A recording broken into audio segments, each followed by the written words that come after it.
அப்பாவோட ஃபோட்டோவை போட்டிருக்கீங்க, ஒரு கிளாரிட்டியாக இல்லாத ஃபோட்டோ. என்னால் முடிஞ்ச அளவுக்கு ட்ரை பண்ணி போட்டிருக்கேன். எப்படி நீங்கள் வச்ச நம்பிக்கை காப்பாற்றிருக்குமா?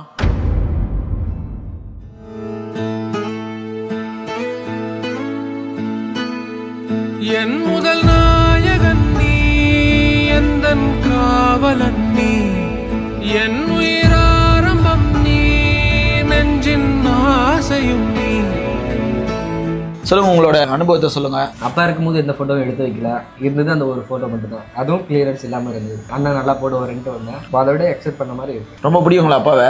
நல்லா டேட்டாவே போட்டிருக்கேன். பிடிச்சாதான் டேட்டு போடுவாங்களா? ஆக்சுவலாக வந்து பிடிக்காதவங்க கூட அவர் இல்லாதப்போ பிடிச்சி டேட்டு போட்டவங்களும் இருக்கிறாங்க. அதனால் பிடிச்சவங்க தான் டேட்டு போடுவாங்கல்ல, பிடிக்காதவங்க கூட அப்புறம் பிடிச்சிரும்.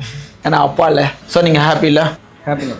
சூப்பர். ஸோ நீங்களும் எப்பேற்பட்ட கிளாரிட்டி இல்லாத ஃபோட்டோ வந்தாலும் பரவாயில்ல, முடிஞ்ச அளவு கிளாரிட்டியெல்லாம் இன்க்ரீஸ் பண்ணி தரமான ஒரு டேட்டுவாக தர முடியுங்களால அது பண்ணல. உடனே வந்தால் நம்மளுக்கு கால் பண்ணுங்கள், நம்ம பேஜை ஃபாலோ பண்ணி வச்சோங்க. அது அப்பா வந்தாலும் தப்பாக இல்லாமல் போட்டு விட்ருவோம்.